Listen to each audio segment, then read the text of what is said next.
bahwa terjadinya hujan es di Bavaria, Jerman, hujan salju di London, Inggris, dan hujan air di Jakarta, Indonesia, merupakan contoh dampak dari terjadinya siklus hidrologi. Ketiganya merupakan fenomena yang sama, yaitu hujan, tetapi materialnya berbeda-beda. Ada yang berbentuk hujan es, hujan salju, dan hujan air. Nah, apa yang menyebabkan perbedaan material pada ketiga jenis hujan tersebut? Apakah yang dimaksud dengan siklus hidrologi? Mari kita simak pembahasannya pada video pembelajaran ini. Perbedaan material hujan disebabkan oleh kondisi awan yang beragam. Di wilayah yang awannya terbentuk di atas titik beku, akan terbentuk material hujan berupa air. Sementara itu, di wilayah yang awannya terbentuk pada titik beku, akan terbentuk material hujan berupa es hingga salju. Hal ini merupakan bagian dari siklus hidrologi yang terjadi secara terus-menerus pada hidrosfer.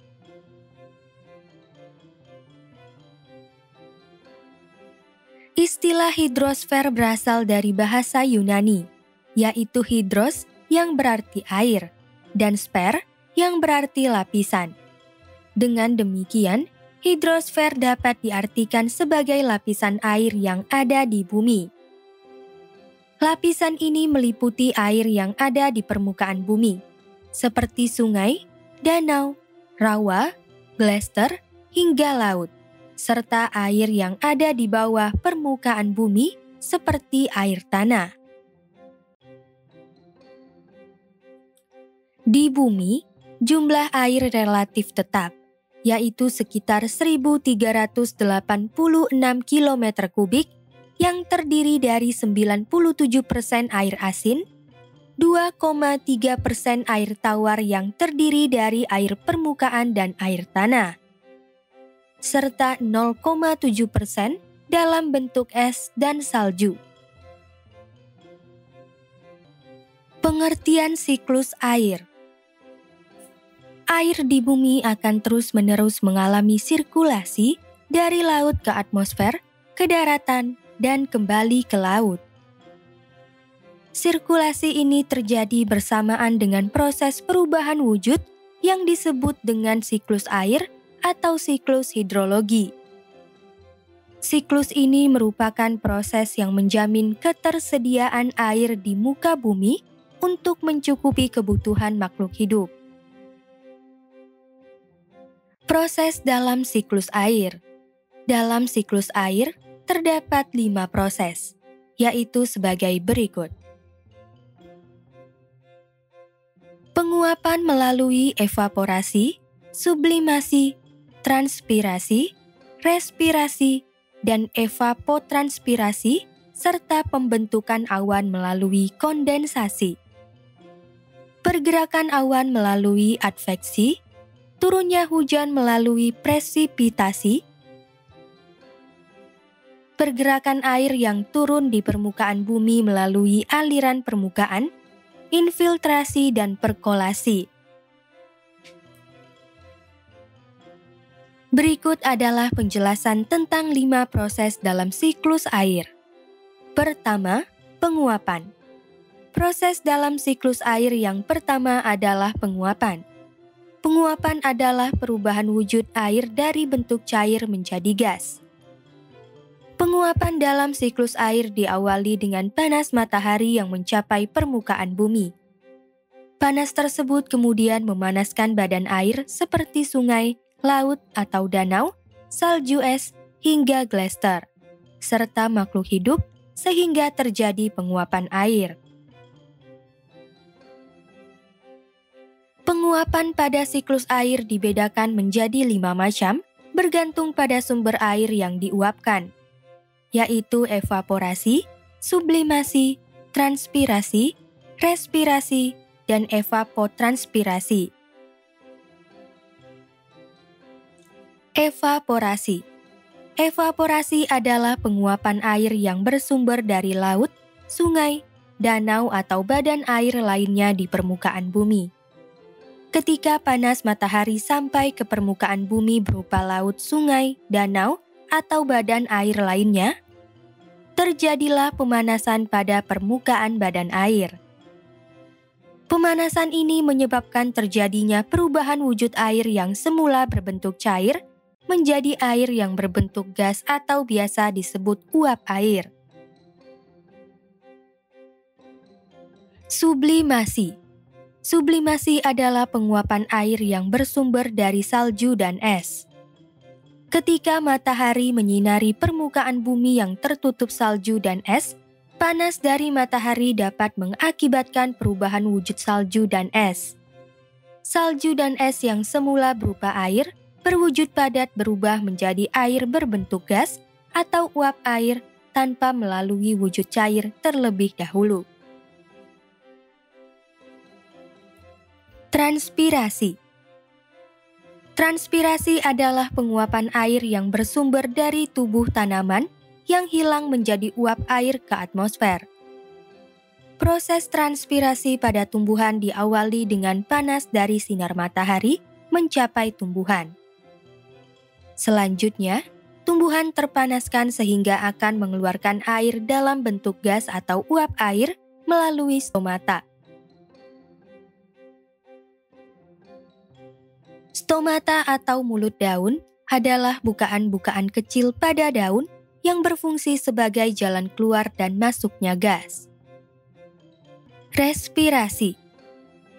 Respirasi adalah penguapan air dari tubuh hewan dan manusia ke atmosfer.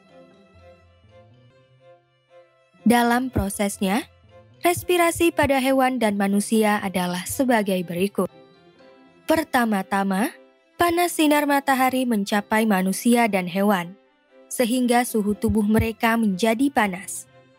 Hewan dan manusia kemudian mengeluarkan cairan keringat ke permukaan tubuhnya.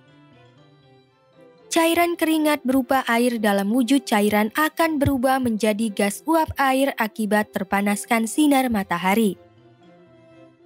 Selain itu, uap air juga terus-menerus dihasilkan oleh hewan dan manusia ketika melakukan pernapasan. Hal ini disebabkan hasil keluaran dari pernapasan hewan dan manusia tidak hanya berupa karbon dioksida, tetapi juga berupa uap air. Evapotranspirasi. Evapotranspirasi adalah penguapan air yang bersumber dari evaporasi dan transpirasi. Artinya, evapotranspirasi merupakan gabungan dari evaporasi atau penguapan air yang bersumber dari laut, sungai, danau, atau badan air lainnya di permukaan bumi, dan transpirasi atau penguapan air yang bersumber dari tumbuhan ke atmosfer. Kedua, pembentukan awan. Pembentukan awan merupakan tahapan kedua dari siklus air. Pembentukan awan atau kondensasi adalah perubahan wujud dari hasil penguapan yang berbentuk uap air menjadi awan. Awan akan terbentuk ketika udara berada pada titik saturasi, yaitu kondisi udara mengandung uap air maksimalnya. Titik saturasi ini dapat terjadi dengan dua cara sebagai berikut. Cara pertama adalah titik saturasi yang terjadi ketika udara sudah mencapai kapasitas maksimal uap air yang dapat ditampungnya. Cara kedua adalah titik saturasi yang terjadi ketika suhu udara menurun, sehingga kapasitas udara maksimal uap air yang dapat ditampungnya juga turun.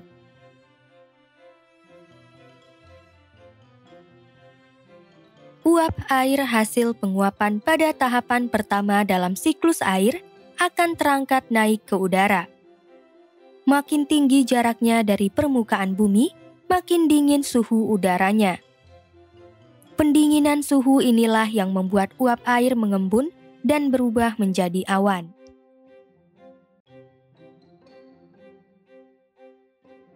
Awan merupakan hasil dari pengembunan uap air menjadi tetesan air yang sangat kecil. Awan dapat melayang di udara karena ringan dan tidak mudah ditarik oleh gravitasi. Jika suatu saat awan menjadi terlalu berat dan gaya angkat tidak dapat menopangnya untuk melayang, awan tersebut akan jatuh ke permukaan bumi sebagai hujan, karena beratnya telah cukup kuat untuk ditarik oleh gravitasi. Ketiga, pergerakan awan. Pergerakan awan adalah tahapan ketiga dari siklus air. Pergerakan awan pada siklus air dikenal dengan istilah adveksi. Adveksi adalah proses pergerakan udara secara horizontal dalam bentuk padat, cair, dan gas melalui atmosfer karena adanya perbedaan tekanan udara. Pada pembelajaran sebelumnya, kita sudah mempelajari bahwa perbedaan tekanan udara akan menyebabkan timbulnya angin. Dengan demikian, dapat disimpulkan bahwa pergerakan awan melalui adveksi ini diakibatkan oleh angin yang berhembus. Akibat dari adanya adveksi adalah awan dapat bergerak dari suatu tempat ke tempat lain. Keempat, turunnya hujan. Turunnya hujan atau presipitasi adalah tahapan keempat dari siklus air. Presipitasi diakibatkan oleh awan yang sudah terbentuk terlalu berat sehingga jatuh kembali ke permukaan bumi sebagai hujan. Hujan ini dapat berupa hujan air, hujan es, maupun hujan salju. Hujan air terjadi ketika awan tidak bersinggungan dengan udara yang suhunya kurang dari atau sama dengan titik beku air, yaitu 0 derajat Celcius. Sementara itu, hujan es dan hujan salju terjadi ketika awan bersinggungan dengan udara yang suhunya kurang dari atau sama dengan titik beku air, sehingga hujan akan turun dalam bentuk air. Akan tetapi, jika awan yang berat sudah melewati level pembekuannya, hujan akan turun dalam bentuk salju atau es. Kelima, pergerakan air hujan di permukaan bumi. Ketika hujan terjadi di permukaan bumi, air yang turun akan mengalami aliran permukaan. Aliran permukaan atau runoff merupakan proses mengalirnya air di permukaan tanah.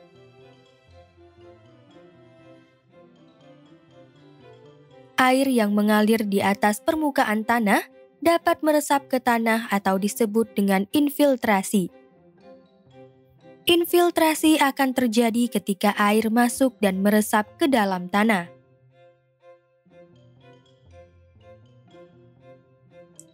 Apabila air terus masuk lebih dalam ke lapisan tanah hingga mencapai air tanah, air disebut mengalami perkolasi. Perkolasi adalah masuknya air sampai kedalaman tertentu hingga mencapai air tanah. Selain mengalami infiltrasi dan perkolasi, aliran permukaan juga memungkinkan air untuk mengalir ke sungai, danau atau laut, bahkan diambil untuk keperluan manusia atau kembali menguap ke udara.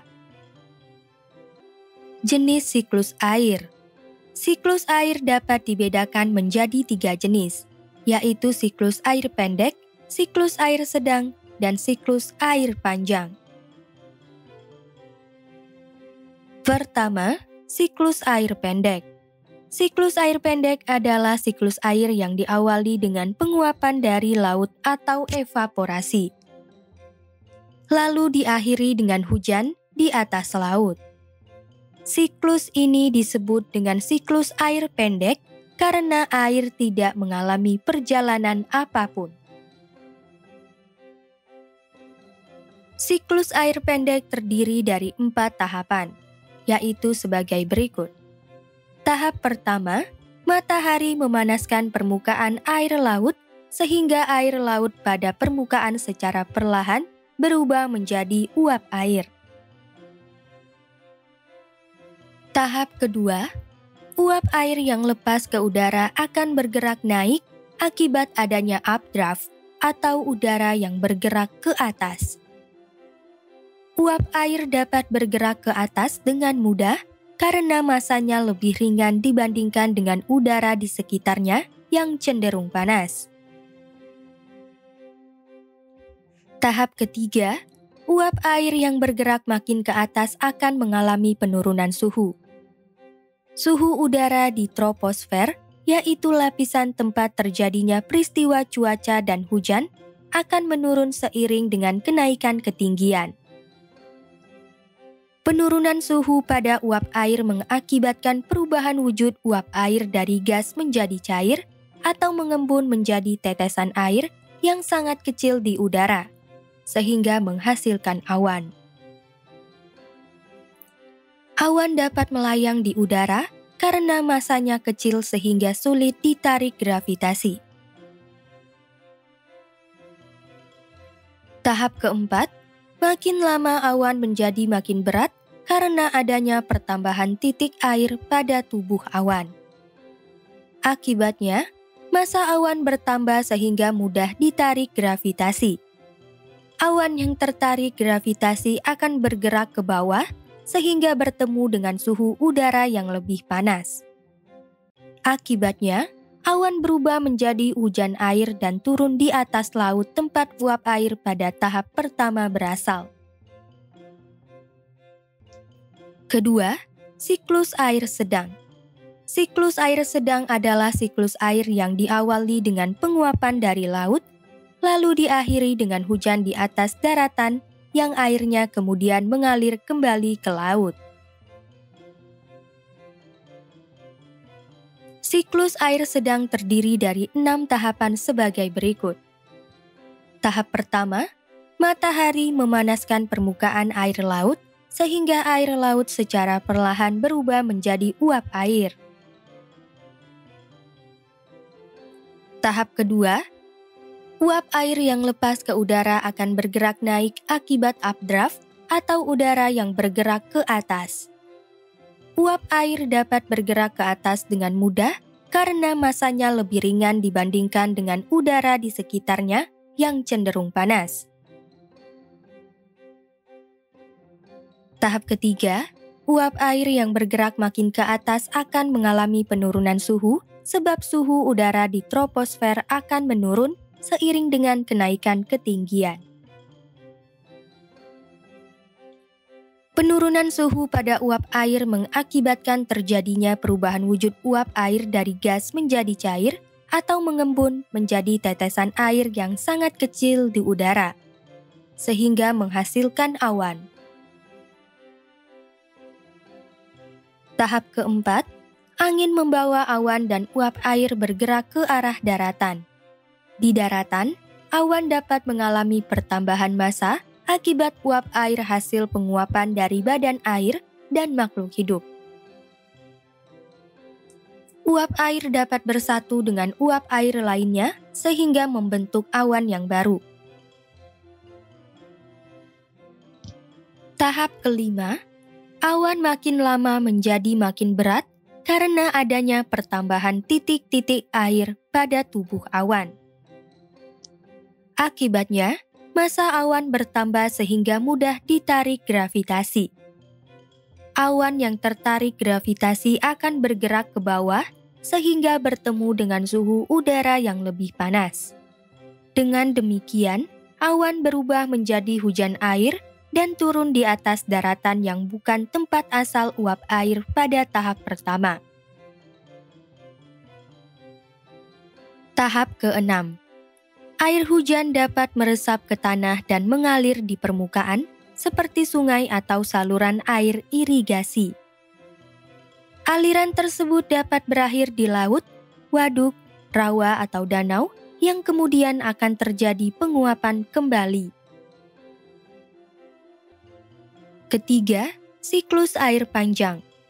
Siklus air panjang adalah siklus air yang diawali penguapan dari laut, lalu diakhiri dengan hujan berupa salju atau butiran es di atas daratan. Daratan ini dapat berupa pegunungan yang kemudian berubah menjadi es, salju atau gletser. Setelah mencair, airnya mengalir kembali ke laut. Siklus ini disebut dengan siklus air panjang karena air mengalami perjalanan panjang. Siklus air panjang terdiri dari 6 tahapan sebagai berikut. Tahap pertama, matahari memanaskan air laut sehingga air laut secara perlahan berubah menjadi uap air.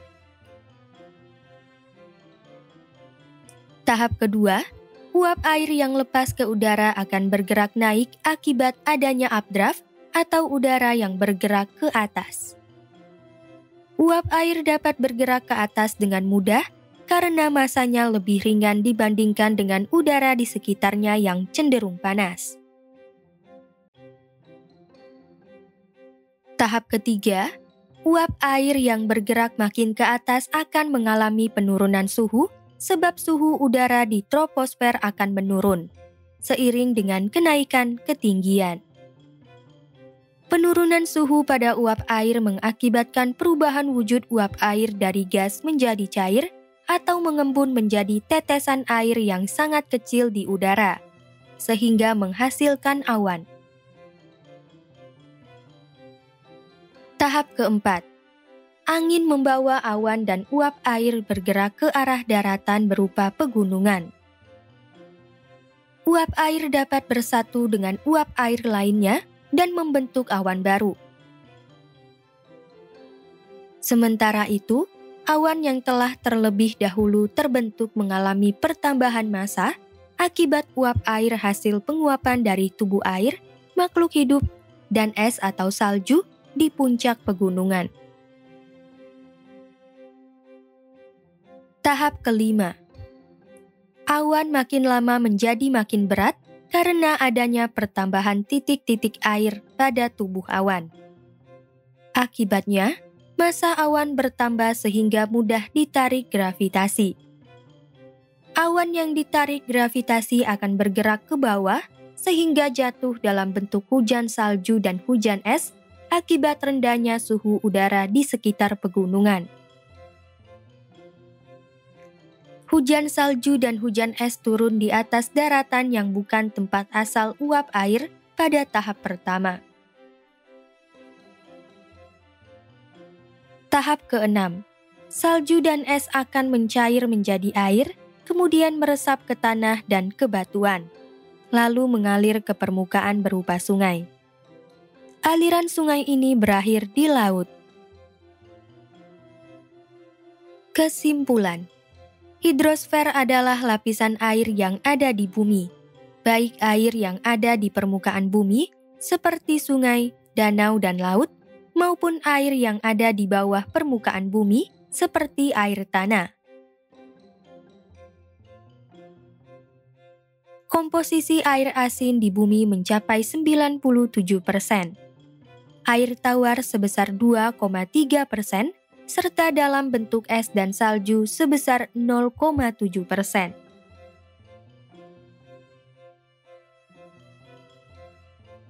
Jumlah air di bumi relatif tetap karena air mengalami pembaruan secara terus-menerus melalui siklus air atau daur air.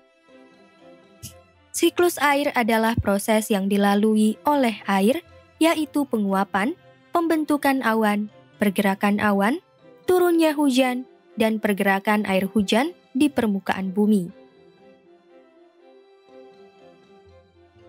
Siklus air dapat dibedakan menjadi 3 jenis, yaitu siklus pendek, sedang, dan panjang. Siklus air pendek adalah siklus air yang diawali penguapan dari laut atau evaporasi, lalu diakhiri hujan di atas laut yang sama. Siklus air sedang adalah siklus air yang diawali penguapan dari laut, lalu diakhiri dengan hujan di atas daratan yang airnya kemudian mengalir kembali ke laut. Siklus air panjang adalah siklus air yang diawali penguapan dari laut, lalu diakhiri dengan hujan berupa salju atau butiran es di atas daratan. Daratan ini dapat berupa pegunungan yang kemudian berubah menjadi es, salju atau gletser. Setelah mencair, airnya mengalir kembali ke laut.